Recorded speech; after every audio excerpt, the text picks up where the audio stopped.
Hello, lovelies. Natalie, the old school otaku here, and it's time for my next vlog in my series detailing the events of my vaginoplasty bottom surgery that I had here very recently.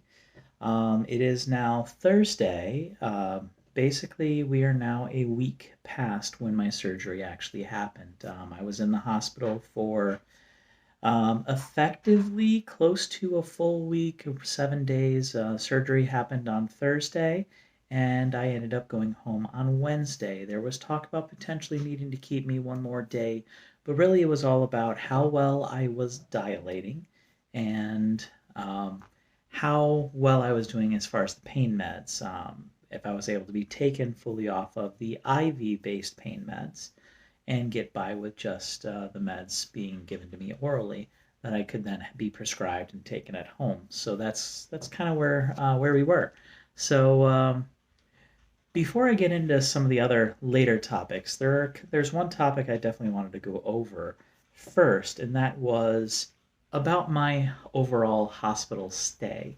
I had a hard time doing some of this while I was in the hospital because just there are so many interruptions in a hospital between the constant, coming in order to check my vitals, give me medication, um, just checking in on me, food coming in, food going out, cleaning, doctor's visits, all of this stuff. So it's never really great to find a good amount of time to just talk to y'all, as well as, I had quite a few visitors between my partners and other things.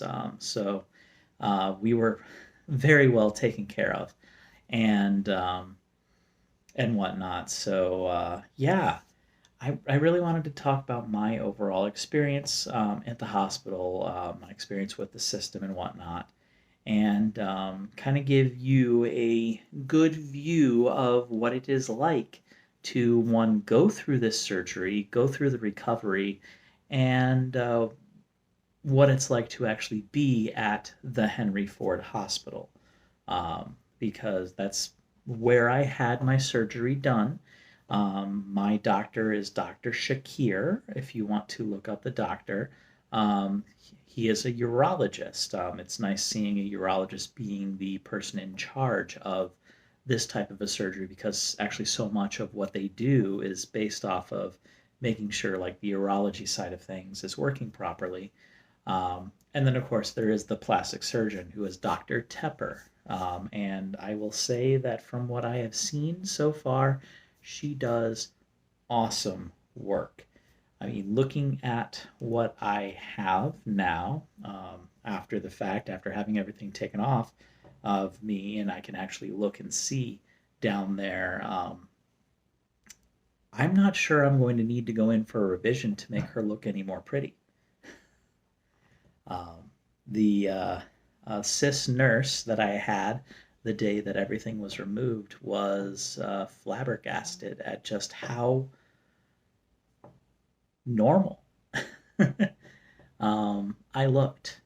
And that's definitely saying something, especially considering all of the scarring and stuff down there, the bruising and the swelling that does exist. So that was really awesome to actually hear coming out. And so I am definitely very, very pleased with my decision of who I actually went to for this surgery, where I went to, and ultimately my whole entire experience was very positive. But there were some issues, and I want to go into these issues. So, letting you know right up front here, as I may be talking about things that could potentially be triggering to you, if especially if they were to happen to you. So, I just want to let that be out there.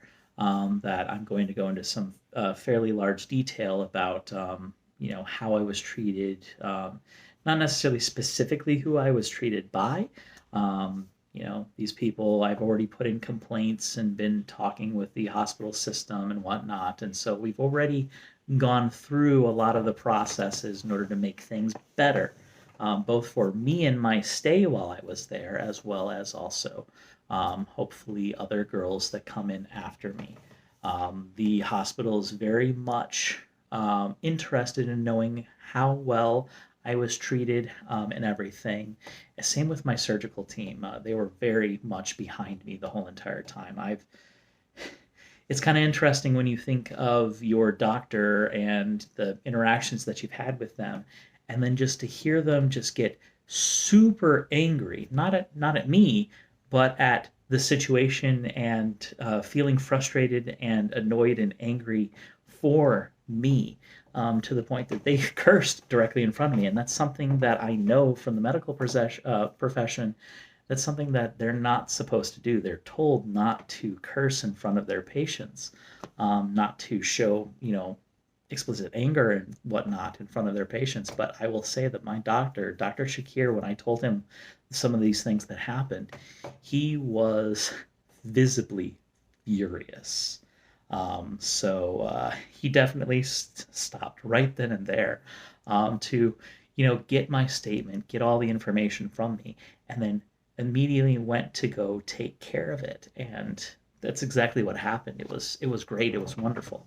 Um, all of that. So I have glowing reviews for my surgical team, beyond, just the actual act of what was done, but all of the aftercare provided for all of this, and it was really awesome. It was overall a great experience, for me, and also for my partners and visitors, as well. So it was overall my experience was a good one, and I hope that it will be such for any of you that may be wanting to go through this process here, in the future. But let's uh, let's get started.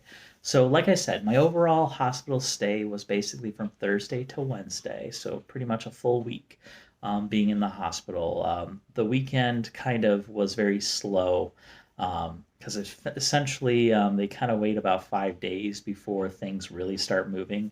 It's very slow, very tedious, monotonous in a lot of ways. Just the constant, okay, every 1 to 3 hours, being interrupted. Here's a new medication for you to take. Here's new medication for you to take. IV drug changes, doctor visits, and all of that, as well as just going through the whole process of, the hospital food situation.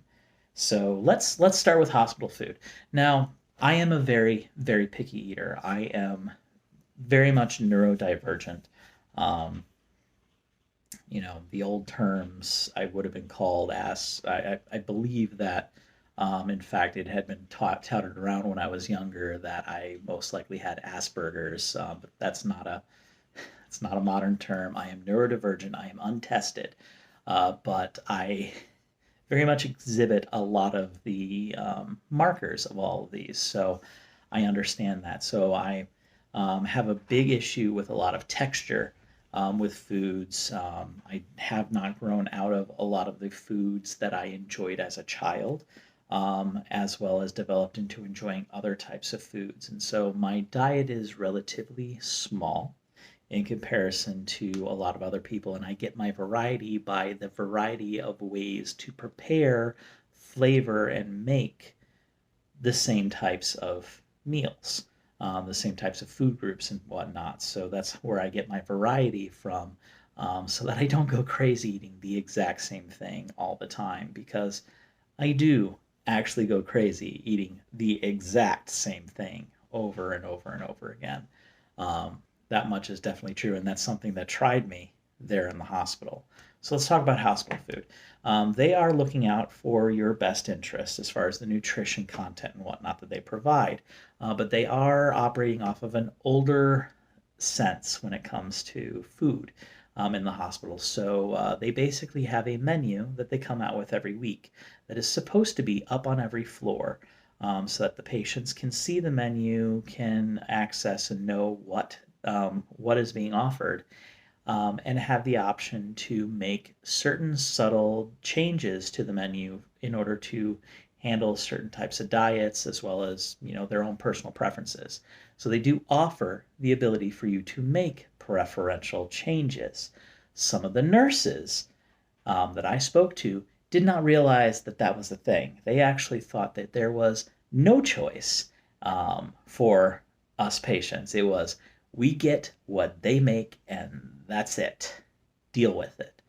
Um, which is not a very good mentality to have if you want your patients to get the nutrition that they need in order to heal.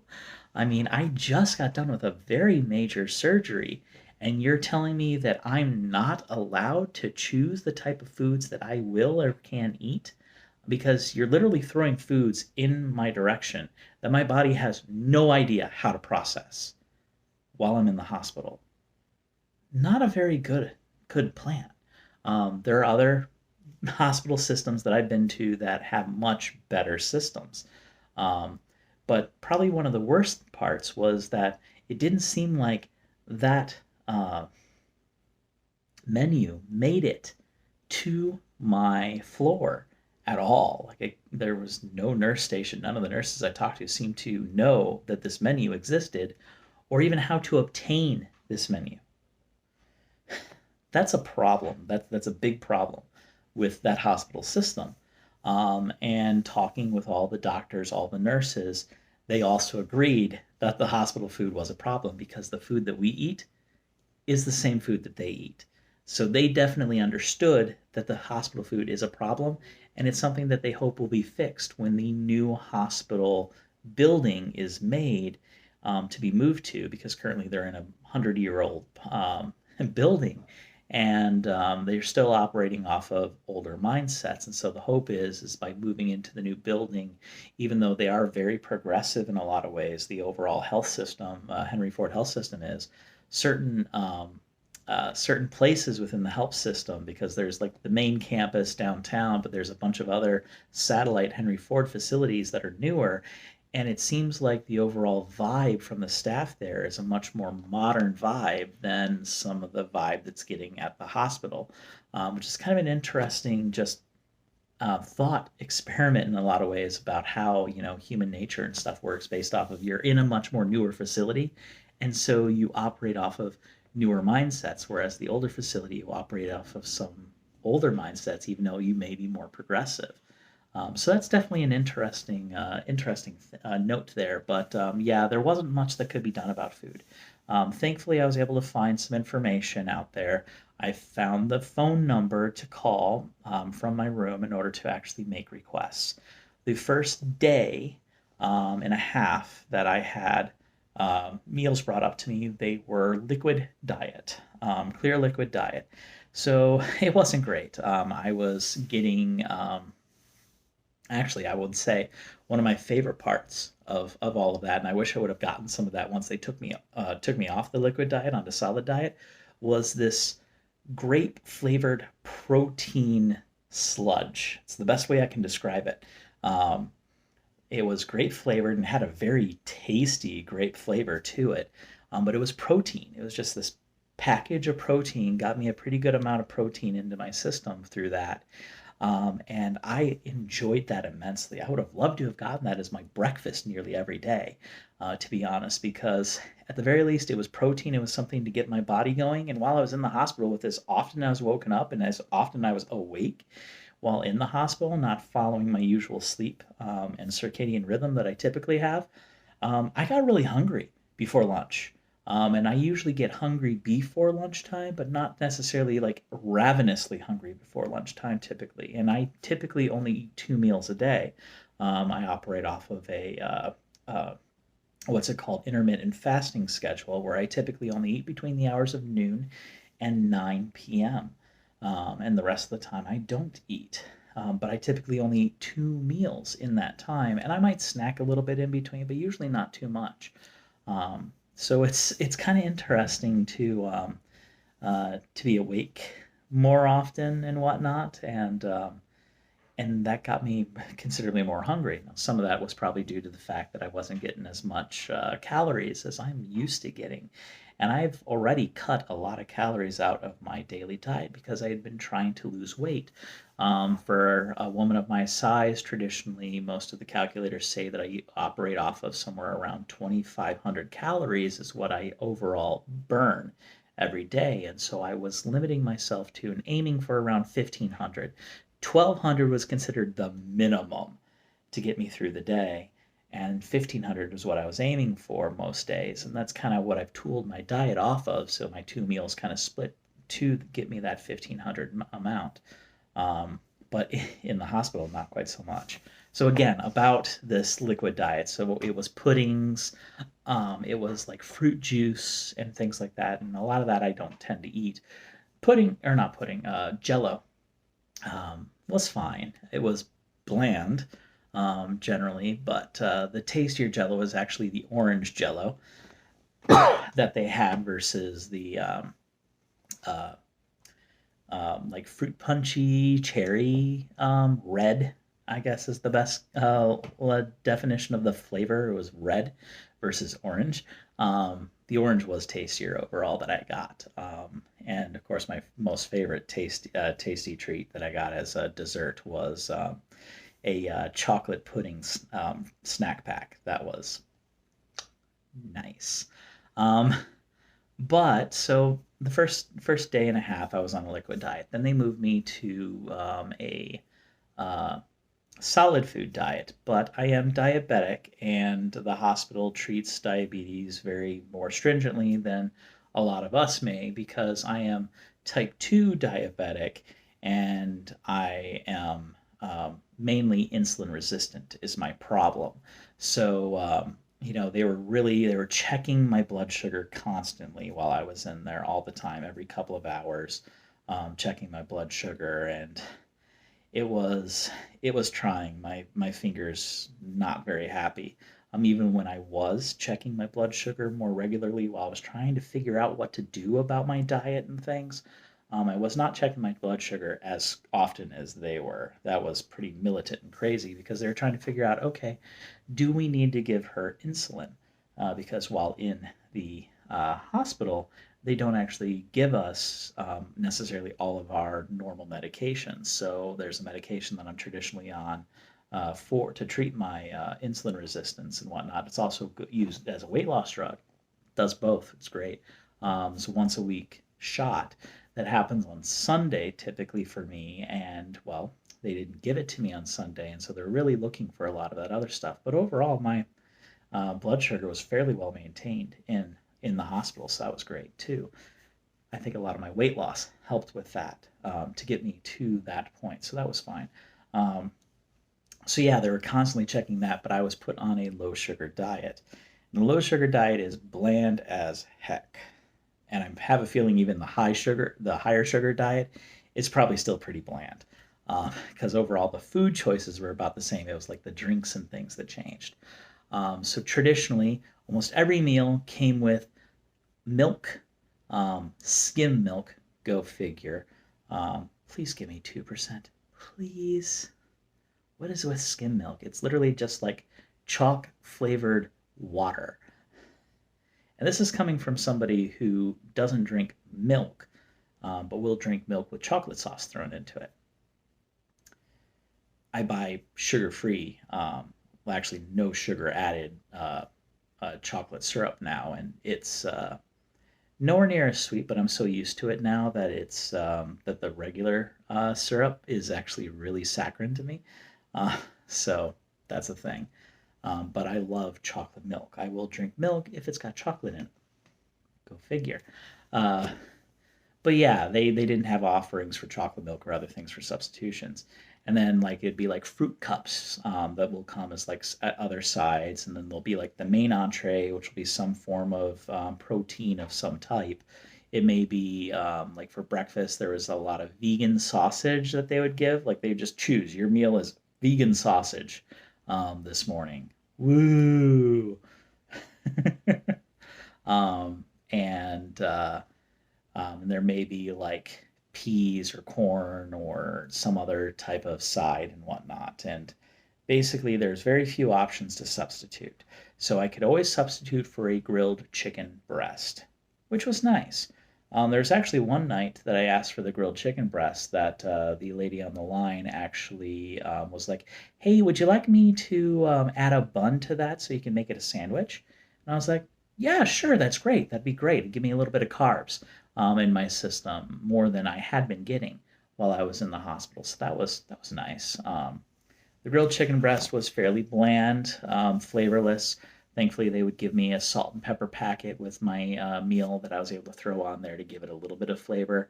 It was also really tough to get through. It was extremely dry, and it was dry to the point of being just tough dry, but not dry to the point of like caramelized. Like they didn't bother with like caramelization, but it was like this is a chicken breast that was probably actually cooked like months ago, has been frozen and was just thawed in a steamer type of chicken breast, and not very tasty in a lot of ways. I could have used some lemon pepper and a bunch of other different seasonings time to time, but it was pretty much all right. I'm getting salt and pepper chicken that I have to bite through really difficultly because the plastic silverware that they give you does not cut through this. Not at all. In fact, the plastic fork can barely bite into it so you can pick it up. So it's kind of like it's a finger food at this point. Trying to actually get the stupid thing in. Um, and whatnot. So yeah, I mean, they had a few other vegetarian options that you could switch to, and whatnot. So there was variety for the different types of food that you prefer to eat or diets that you're on. But not a lot of options to substitute. Like my side was always like baked Lays for chips. My drink, I would request a Pepsi. They'd give me a Diet Pepsi. I have so many cans of Diet Pepsi that I just left undrunk because, ugh, give me Pepsi Zero, please. Figure out how to use Pepsi Zero. It just tastes so much better. Um, and and Gatorade. And so they give me different flavors of Gatorade. Didn't bother asking different for flavors of Gatorade, but they give me different flavors of Gatorade. So I would drink some of that to get me electrolytes and whatnot, which helped. And then I'd say if I have room in my carb card for dessert, um, give me some Jello, please. There were a couple of days there were cookies on offer and pudding on offer, and so I kept that. But that's kind of like the substitutions that I was given. Thankfully, there was one morning that they decided to use bacon um, as part of the breakfast, and I was like, okay, cool, bring me that bacon. Can you give me more of that bacon, please? Fortunately, it was only like two strips, and I just kind of munched through a couple of pieces of bacon. I'm just like, all right. Thankfully, one of my partners brought me bread and peanut butter, so I was covered for most of my meals just in case. While I was in the hospital, my partners did kind of help supplement my meals a few times. So one of my partners brought in chicken nuggets and French fries one night, so I got that. There was one night partner brought in pizza, so I got that, and I ate that whole entire pie. Not all in one sitting, but I ate that whole entire pie. It was pretty good. In fact, I got to the point where I had just the crusts and I was dipping the crust in the peanut butter. Because, well, one, I'm hungry, and I wasn't quite getting my full nutritional intake that I'm used to. Definitely wasn't on my normal diet and all the medications and whatnot. Just very different. So food is definitely an issue within the hospital system, and of course everything else I've talked about so far, just the constant interruptions for all of that. Do not expect to get a good night's sleep ever. The longest they let me be to sleep was 6 hours. And that was near the end of my stay that they were doing that because they weren't needing to check my blood sugar so often, especially at night. And whatnot. I wasn't. The nurses kind of understood that, hey, sleep is good, and so they didn't interrupt me 3 or 4 times in the middle of the night to give me my medications on schedule. They actually waited till the morning I was up and then gave me all of my medications then. Of course, the nurse that did that, the day nurse, looked and she was like, they didn't really spread out your medications through the night. and I prefer to spread out the medications. Like, I understand the idea of spreading out the medications so I'm not getting all of them at once, but honestly, we need to sleep to heal, and it's not very restful. I did a lot of sitting up and laying down on the hospital bed, but the hospital bed is so uncomfortable in a lot of ways. Like, there was one spot that was really comfortable as far as pain was concerned, for me to sit in that bed. But what that did is that created this weird, stupid lip, with the bed right at my butt. And so I'm sitting on this like hard lump that I'm trying to like just uh you know even out a little bit, and readjust in your seat and things like that, and it was not the best. I'm so happy to be home and to my more comfortable seating, than there at the hospital, but it was what it was. um, of course, getting IV drugs and things like that, they're poking you and prodding you. I've got multiple stigmata on me. I've got an attempted porthole on this hand, for an IV, which did actually have an IV for early on. Thankfully, they took it out after a day or so. The main IV that they stuck with, my main bleeder port. They tried to give me another bleeder port here, because they're trying to do blood work, trying to take blood from me. But hey, you do realize that I was just in surgery for a good 4 to 6 hours, and I'm coming out of the surgery. And while I have been getting IV fluids, I'm extremely parched, extremely dry. I'm probably underhydrated and everything else, and just it's going to be difficult to get blood out of me. Give me some more water. Give me some more fluids right now. Get some more fluids into me. Come back in an hour, and hey, you probably will actually get that blood out of me. Um, they weren't quite understanding that, and of course, they weren't very good at getting the veins. And admittedly, I'm not a very good vein girl. I've got very difficult to get veins over on this side, and most of my veins over here are difficult to get to. But I have the one that I call the bleeder, Old Faithful, and she kind of got blown out a little. Thankfully, a lot of my bruising has gone down from just the overall mistreatment. Not really mistreatment. It's just inexperienced staff and trying to get somebody who is a difficult IV pull, um, and get blood out of them. So there's a bit of that. Um, so that all is going on, and then of course there's the overall stay for the rest of the stay. And yeah, like I said, it was boring. Wasn't a whole lot to do. I was happy to have my partners be with me during the day and whatnot during visiting hours, and a little bit after visiting hours, because you can stay after visiting hours in the room. They just don't want you to be loud and obnoxious, and there's a certain point that they want to try and get the patient to go to sleep. So that's when they'll be a little bit more adamant about you leaving. um, but it's kind of overall a thing. And yeah, the first night, I had my one partner who drove me, and you're not allowed to drive yourself, to the event, and they don't want you driving yourself home.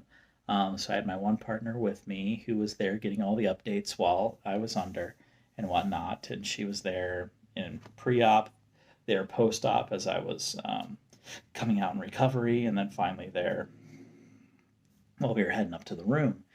And so she was there, but then a couple of my other partners came, to visit after the fact, after the surgery and everything had happened. They came to visit, and they were hanging out, after everything. And of course, the doctors were coming in, and people were coming in while I was to check on me and everything. After everything was said and done, I had the really good IV fluids, um, really good IV pain meds. It was great. Didn't feel a thing. It was awesome. Um, and coming out of all of that, and then we had the one nurse who kind of didn't have any issue, with anything. And then at a little after 10, one of the nurses came in, and she was not pleasant. My partners were being quiet. They're being cordial and whatnot. And one of them was getting ready to leave anyways. The other two kind of wanted to stick out for a little bit, but we're also looking to go soon as well because they had things to do. I had to take care of the pets and whatnot. Um, but yeah, she came in and she was rude. She's like, "Do you have permission to have overnight and have people stay overnight?" Visiting hours were over 2 hours ago. Everyone else was just like, "Yeah, whatever, you're fine. Stay, it's fine. No big issues." Well, it's COVID protocol and all this other stuff, and I'm just like, didn't they cut of most of the COVID protocols already by this point? What's going on here? Um, and so yeah, she was extremely rude to my partners that were there, whatnot, and effectively kicked them out. The one was already getting ready to go. It was just we had the interruption of that nurse and two other nurses and a doctor right at that time, and they were wanting to tell me goodbye. They wanted to give me hugs. They wanted to give me kisses, and I wanted those too because those were very good for me to have emotionally because I'm about to be alone effectively overnight, and it's nice to have that that communication and whatnot, that intimacy for a little bit, to get me through the night. So I wanted them there to give me that before they left. And so, they were waiting and getting out of the way so that the medical staff could do what they needed to do. Then they were going to do the thing, and then they were going to leave. So they were already in the process of doing that, but she was rude with that. She's like, "Okay, fine." And then, the one partner had gotten through all of that, and then we had another interruption. So the other two partners weren't able to, get going quite yet. And so they were waiting for that person to finish what they're doing. What they're doing was trying to get blood from me, and that was not working very well. And so that nurse came back in, and she's just like, "Y'all are still here?" It's like, "Well, yeah, we're waiting for this other nurse to get the blood out so that we can actually wish her goodbye, and whatnot." And she's just like, and just stayed to watch them basically leave, kick them out type thing. And that was so weird because she was the only staff member the whole entire stay that was like that. The one and only who was like that. And that same person, um, talking with the doctors, talking with the head of the nursing, and the medical managers and the head of the floor and all of these people, because I ended up talking to them, um, after the interactions with this woman, with this one nurse. uh, they were like, she should have never done that. That was not her right to do. Y'all were fine. There was no issues. So it was definitely a problem. But that wasn't the only problem we had with that one particular nurse. So that nurse, the whole entire time she was there, um, constantly misgendered me. Constantly misgendered me. Um, all throughout the night while my partners were there. They noticed it too. Would not call me by my pronouns. Would not call me by my preferred pronouns if you want to use them as preferred pronouns. Wouldn't call me by my legal pronouns. Wouldn't call me by my pronouns in the system. Would not refer to me as a female. Period. I don't even think she used my name. Because my dead name is not in their system. There is nothing in their system that points to any other gender other than female for me. Because I had long since transitioned, medically, socially, all of that, legally.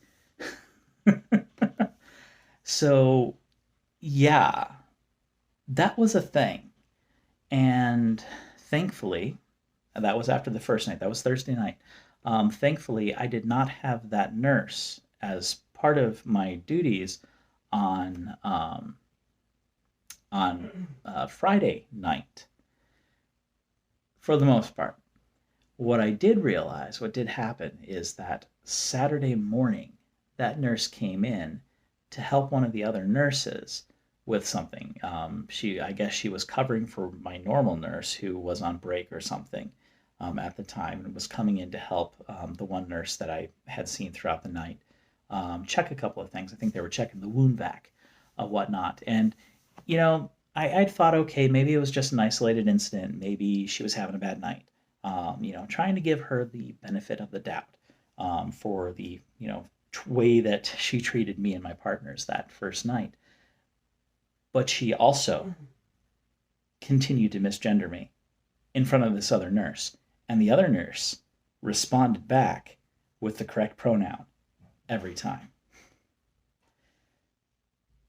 That's an issue. That's a problem.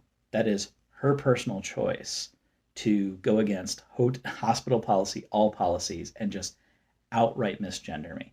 I'm literally in the hospital for a gender confirmation surgery, effectively. I'm they have training for this, and everyone I spoke to was like, yeah, we have massive training for this. That's something she should have never done.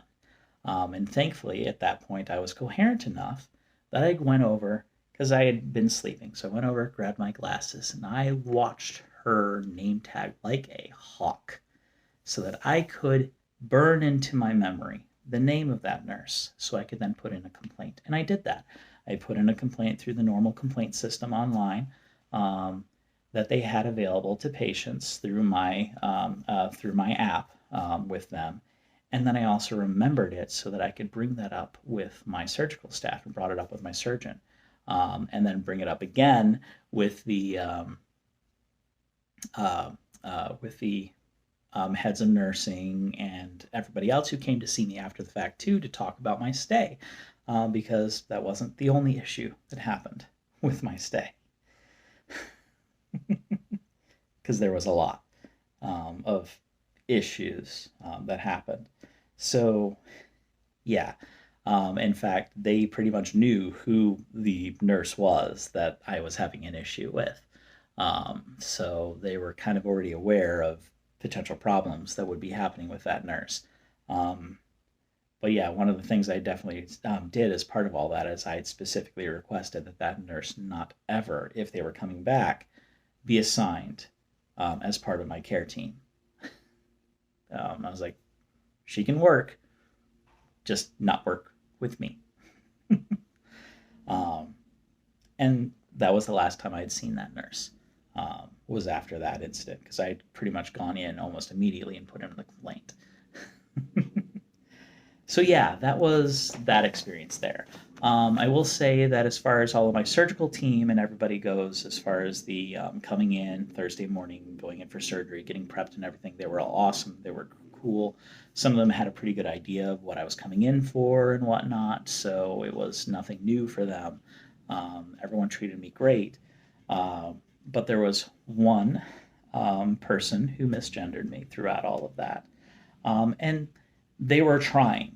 That's something I will say about them. They were trying. What happened is they would say the wrong pronoun and then be like, "Oh, and then say the right pronoun."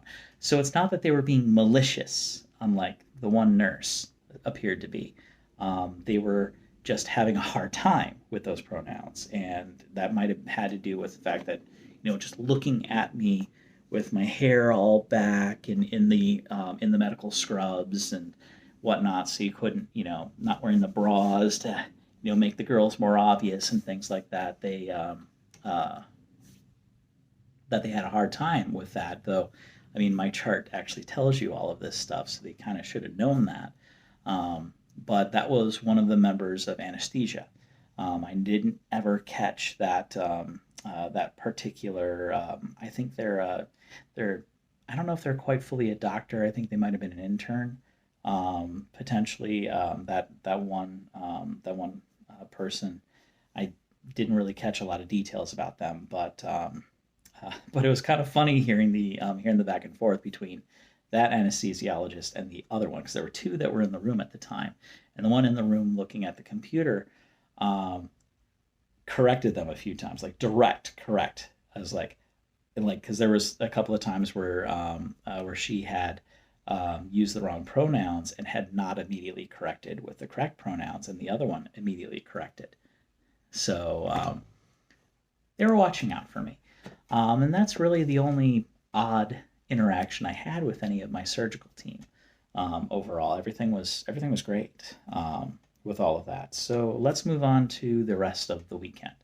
So, like I said, um, as far as my stay was concerned, it was very boring over the weekend. It was nice having my partners there to keep me company, but there wasn't much goings on, wasn't much doing. It was just maintaining, trying to get me to rest, trying to get me to heal. Because I'm hooked up to all this apparatus. I've got the IV hooked in. I've got that going with the drips and other stuff and the medication that I had available to me coming in that way. And then I had a couple other things hooked up to me. They had a catheter hooked in because they want to make sure you're urinating. So they had a catheter in there, and I didn't really feel the catheter. It was fine. It was great. Um, and then they had what they called a wound vac attached to me. Um, and what that was doing, it was kind of like sucking out the leftovers from the wound. So it's not necessarily blood specifically coming out because I didn't lose a lot of blood through the whole procedure. But it's just wound material. There's a fluid that comes out of a lot of these wounds, and it was kind of sucking it out and getting it away from the rest of my wounds, because there are some wounds down there, obviously, as they're reconfiguring everything. Got some stitching and whatnot down there in certain places to move everything around. So they've got that on me, attached to me. So I'm pretty much tethered to my bed. I can't really move much, can't really get up and move around.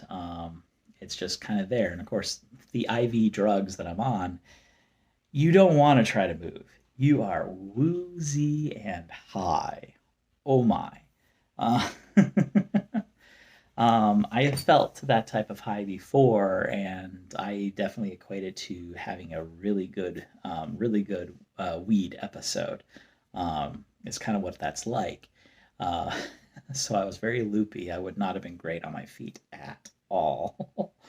um, Very happy. And of course, that kept the pain away. Um, so yeah, there wasn't a whole lot going on. I was just dealing with the food situation and just being bored, trying to find something to do in the hospital. My partners brought me entertainment. I had my Switch with me.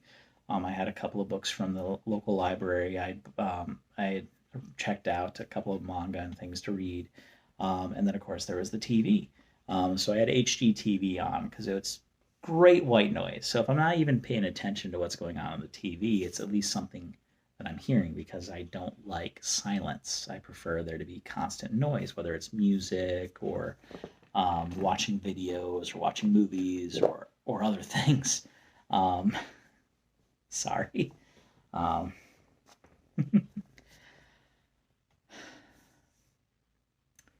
we all pass gas. And it's definitely an interesting new feeling for me now, for sure. So yeah, there was a lot of that, but the basically the nurses over the weekend are never the best nurses. The best nurses always tend to be during the week. The ones on the weekend are kind of annoyed that they have to do a weekend shift, and it definitely seemed like they were operating on B team. There was sometimes where it felt like they had C team running at the time. Wasn't necessarily the most cordial, best nurses that I had like during the week. Um, they definitely had some issues, and so I had some really awesome nurses over the weekend, others that were not quite so great. And unfortunately, some of the not quite so great ones were causing me issues. Um, they were not doing a good job of marking down when I was taking my pain meds and that I was taking my pain meds and that I was requesting them. And so the doctors looking through my chart in order to try and determine how good I'm doing getting off of these IV meds had made decisions to take me off of medications and had turned some of these medications on as needed. Here's the problem. If a medication is listed as needed and you are listing off bam, bam, bam, bam, the names of these medications to patients who are, one, very drugged and difficult to remember, and also have issues with memory problems when information is given to you extremely quickly, like I do. I couldn't remember the name of all of these meds. And so when my and so when the nurses are like, "Well, I offered this medication to you," and I'm just like, "I don't know what med I should be taking right now. I'm in pain." And that's all I can think about right now is I am in pain. Every fiber of my being is on fire and burning right now. Every nerve in my body is screaming. I have no capability to answer your question right now. I am in pain. Give me the good shit. I shouldn't have to ask and demand for these things. They should be there and available to me, and it should not be like pulling teeth to get that. There was one point where they had taken me off a lot of my IV meds and were trying to get me onto oral opiates, and I think they were giving me oxy. That oxy did nothing for my pain. Nothing. Because it didn't target the specific pain I had. So here I am on oxy, and I am on fire. They had me getting up and sitting in a chair because they didn't want me in the hospital bed for the whole time. But I was sitting in this chair, and that chair was never good for me to sit in. It wasn't a good angle or whatnot. It was not comfortable. And I'm starting to get in pain. So like, okay, let's give you this because this is what was on order demanded by the doctors. Completely forgetting the options. And then they're like, hey, we have this available to you. Would you like this? And I'm like, I don't know if I would like this. I don't know if I should have any of these 4 drugs that you've listed off for me as listed as needed. Maybe all 4? I don't know. I can't make a decision. I'm in pain right now. I cannot physically make this decision. I just need the pain to stop, whatever it'll take to stop. And that's kind of what I said. I'm not sure. I just need the pain to stop. And so they give me the lowest thing that they have available to me. And then they're like, well, we'll check back in 30 minutes, an hour, and see how you're doing. Well, they check back in 30 minutes to an hour, and I am on fire. It is so bad. I have gone nonverbal. I could not physically speak when this happened. I could hardly move. I was bawling. I was crying. I could not advocate for myself in this situation. The call button is on the bed. The call button is not designed to go much further than the bed, and I am on the other side of the room. I cannot reach the call button to call the nurse in. I could not get to it. They did not put my chair in a position to allow me to actually call the nurse if I had issues. I couldn't get up. I couldn't stand up. I couldn't move. I am sitting here in a fetal position on this chair, just like this, hardly moving, crying, sobbing in such intense and immense pain. I didn't know what to do. Thankfully, one of my partners was there, seeing me go through this, got up, hit the button, called the nurse in, and was like, she is in pain. She needs something now. He labeled off a couple of drugs, and she just said yes to all of it. Um, and so I got all of that. He was able to get all of that. And he's trying to ask me what my pain number is. Um, and I think I was able to physically do this. And he's like, oh, so a 6? And my partner's like, no, that's a 10. Because that's like the best I could think of at that time was to do this and not this.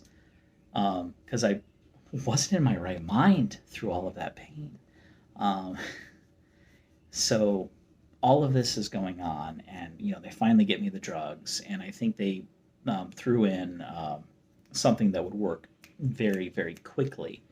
And that calmed me down enough that I was able to speak. And I'm like, yes, thank you. That's exactly what I needed.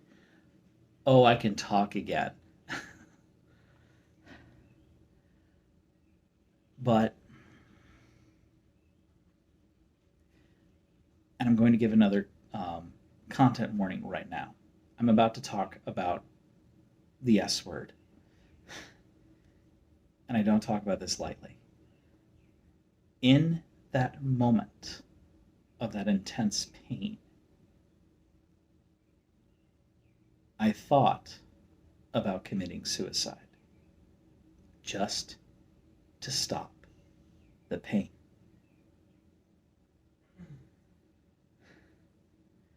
I think back about that now, and I did not like the place my mind went in that situation because I have so much to live for. So much to live for. I'm literally in the hospital recovering from a surgery that is a surgery to give me overall better feeling of my own body for the future. And here I am, because of how much pain that I was in, thinking, can somebody please just put a bullet in my head right now? Can somebody please grab grab a syringe and just fill it through with air and just throw it right into my IV right now? Like, just to get the pain to stop. And as soon as the pain meds came and my pain dropped and the nerves stopped doing what they were doing, I immediately regretted those thoughts. Because I did not want that. That's not what I wanted at all. But the pain brought that thought on, and I keep looking back at that thought, and I did not like the place that my mind went in that situation. It was not great. And that was overall, I think, a combination of just a lot of miscommunication between the doctors and the weekend nurse staff, and the weekend doctors, the weekend nurse staff, all of that, and just being way too aggressive with trying to take me off of the good drugs. I understand that, they don't want me getting addicted to these medications and reliant on these medications. They want to get me out of the hospital as quickly as they can. But I think they pushed me along a little too quickly, and I didn't realize that that's what was happening. So some of that was, my own potential fault in a lot of those ways. And in other ways, it was just bad communication, bad timing. That was the only episode that I had like that. But I had a few other issues with the weekend staff. On day one, Friday, I was offered a sponge bath. And I didn't necessarily turn it down, but I said, hey, breakfast is coming very soon. Can we hold off on the sponge bath till after breakfast? But the nurse never came back to give me that sponge bath. And that was the only time I was ever offered a bath by any of the nurses. And they were supposed to be offering and giving it to me every day, every morning that I was there in the hospital until I could get up and shower myself. So, yeah, I'm sitting there Sunday night feeling grody as all heck. My hair's nasty and matted. I'm sitting there trying to brush it throughout the day to at least keep it nice. Feeling just hot and sweaty and nasty from just all of the hot flashes that I had from the different medications, and just not feeling great at all. And that's finally when my surgeon came in, that I got to talk to Dr. Shakir. And I told him all of the things that was going on. Like, nobody had really asked to clean my sheets, give me a gown. Literally, I was wearing the same gown that they gave me on Thursday, all the way into Sunday. It didn't have a new gown, hadn't been cleaned, none of that over the weekend. Um, he was livid from that. And things moved pretty quickly after I got done talking about all of that. They came in, offered to clean, the pan, the bed, and everything. So I was sitting in the chair, at that point, so they could have, changed my linens and everything, and they did. The nurse came in, changed my linens, and by that point, the nurse I had at that time of night, she was great. She was awesome. I loved her. I had her, I think, 2, maybe 3 nights while I was there, and she was awesome. Had no problems with her. Um, Very attentive, very kind, very very talkative. We had conversations because I'm alone sometimes, so it was nice to have little conversations. It was very pleasant, um, uh, having her as my nurse. Um, but yeah, so she came in, she brought in all of the stuff to clean me, and whatnot. And one of my partners, who has medical training as a nurse, um, gave me that sponge bath, and it was great. I felt so good after that. Actually, they had this hair thing, this hair cap that you stick your hair into. That's soaps and shampoos the hair, and that was nice. Like, I got done with all of that, and I'm just like, this feels so nice. I've got a clean gown. I've got clean sheets. I just feel like $1,000,000, and that helped to bring my spirits up and whatnot while I'm in there, because I'm just like down and dirty and grody, feeling like I'm ignored in a lot of ways. And then finally, all of a sudden, I'm just, this is great. And every day after that, they asked me if I wanted the sponge bath. The following morning, that morning, they had asked me if I wanted to get clean, and I'm like, no, that's fine. I had literally just been clean last night. I'm the type of girl that prefers to actually do my cleaning in the evening before bed rather than in the morning. And so I was like, you know what? That's fine. Everything's still fresh. I'm good. Um, Tuesday comes along, and I definitely wanted to get clean. But Tuesday was the day that they were going to remove the wound vac and everything, and I'd be able to get up and move and walk around and go take a shower. And so I said, you know what? I am okay with not having the sponge bath and everything today, because I get to have a shower when they get all of this stuff taken out. So, hey, can we just set up the stuff for the shower and then set aside everything so I can have everything moved over when I take my shower this evening, after dinner? And that's essentially what happened. I did have to call and ask for, yeah, and remind the nurse, to, hey, can you bring me towels and set all of this stuff up and whatnot. And that was fine. I was able to ask for that. She brought everything in. It was great. Um, she had forgotten to change the linens and whatnot on the bed, and so I was done with the shower, sitting down, waiting for her to come in. She hadn't come in yet, and I had finally called and was like, hey, I'm thirsty. I could use another water, and I want to get back into bed, and the linens hadn't been changed yet. Can you get that taken care of? And she's like, okay, yeah, sure. They were able to do that. I think the nurse's aide that night was really busy, and it's usually the nurse's aide that does a lot of that. So she came and did that, and that was fine.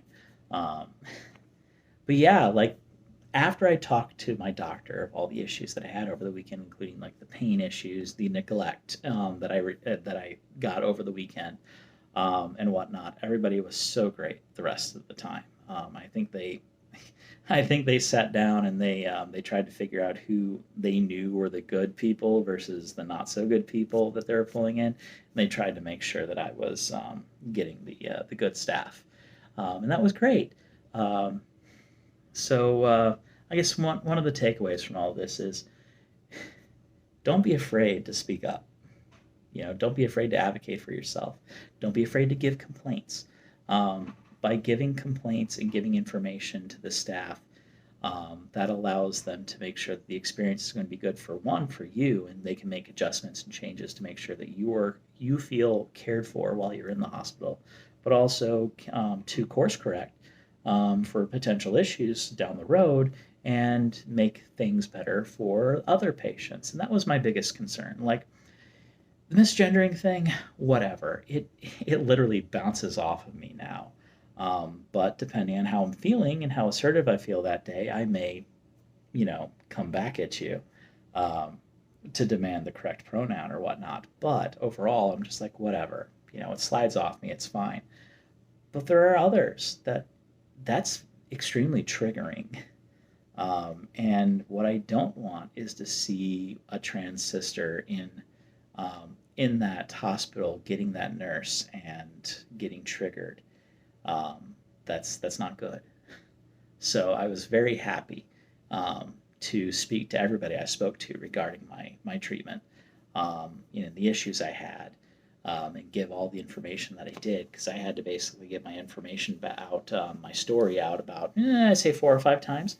And I was happy, so happy to do it, because if I can help the experience for someone else, that's awesome for me. And that's one of the reasons why I'm doing these vlogs, is so that hopefully my experience can help educate you as the potential issues and pitfalls that you may experience going through this, and what you can do to hopefully make it better for yourself going forward.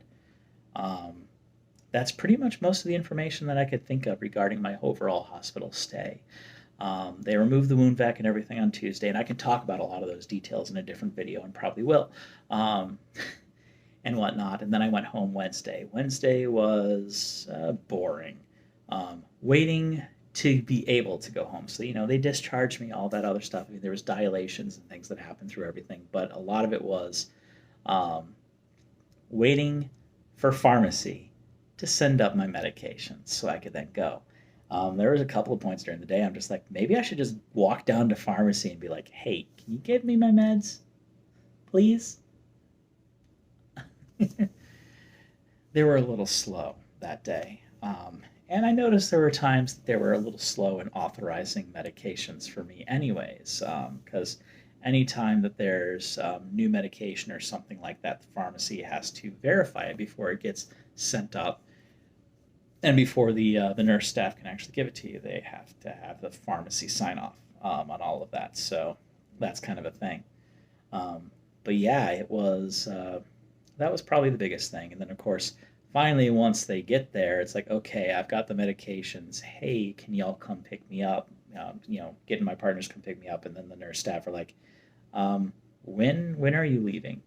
When can we call for transport? When are you leaving? Because they wanted to get me out of there so that they can clean the room and have it ready for the next patient that needs to use it. And so that's what a lot of it was. And I tried to get up and move around and clean up and make everything easy for my partners. Getting out of the hospital was pretty simple. They called up for transportation. They brought up a wheelchair, and the one nurse that was wheeled me out, whereas one of my partners had come in to grab all the stuff, and then one of the other partners was waiting out in the car to pick us both up. And so that worked out pretty nicely. We were able to get out really close to where I was, and had the partner come around and meet us down there, and it all worked out really nice. Got home, got to hang out, got situated, and I've been here now for about a day. So yeah, that's pretty much it. Thank y'all for listening to me up to this point. I realize this has been a very, very long vlog trying to go over all these details, but I really didn't want to split this up into multiple videos. I think it's good to get this whole experience things out there. And yeah, there were quite a few negative experiences. And while I've talked about majority of the negative experiences, I will say overall it was very positive. There was only those few incidences that were issues, and everything else was just awesome. The nursing staff were stellar. They were happy. They were cheerful. They were great conversationalists, just so supportive, so happy, and I never heard my name. In fact, it's kind of funny, because I spell my name in an odd way. Most people actually pronounce my name at first blush as Nathalie, pronouncing the th instead of Natalie. Um, Most of the staff actually got it without me having to correct them. And if they were, and then some of them would actually ask for clarification and be like, "Hey, how do you actually pronounce your name?" I said, "Natalie." Like, "Oh, I got it right." um, so there was a lot of that, and they were so happy to be using my name, so happy to be using my pronouns. There were no issues. It was great. With all of that. So there's just those isolated incidents. And I hope that if you are considering this surgery, especially this surgery at this hospital with this surgical team, that these few incidences that I had do not dissuade you from this, because I can say without a shadow of a doubt, I would go through all of that again, um, because the results were awesome. And because I had those issues, and because I talked about those issues should not hopefully happen for someone else. But it's nice to get that out there so that if something does happen, you're aware of the possibility of the potential for some of these complications within your hospital stay. But yeah, that's pretty much it. So thank you for tuning in. Thank you for listening to me up to this point. There will be more vlogs coming soon. Now that I'm home and able to spend time doing this, I want to get a lot of this more information out there. I'm going to talk a little bit more about the actual procedure, some of the other specifics with all of that in future videos, and I hope to see you all again next time. Obviously, if you have any questions, any issues, please let me know in the comments section below. Like I said, I will be out of work here for the next a month and a half to 2 months. And that is a big financial hit on me and my family. So if you feel inclined, please do consider donating to my GoFundMe. The information will be in the link below, in the description below, and that'll be a great help. All of that money goes to helping with the recovery and whatnot, unforeseen expenses and things like that. So um, I hope to, if you are, that's great. If you want to share that off, that will be awesome, as well as any signal boost will be perfect and great for all of that. But yeah, that's pretty much it, and I hope to see y'all next time. This is Natalie, the old school otaku, and believe me, I'll get to talking about anime stuff soon here. After all,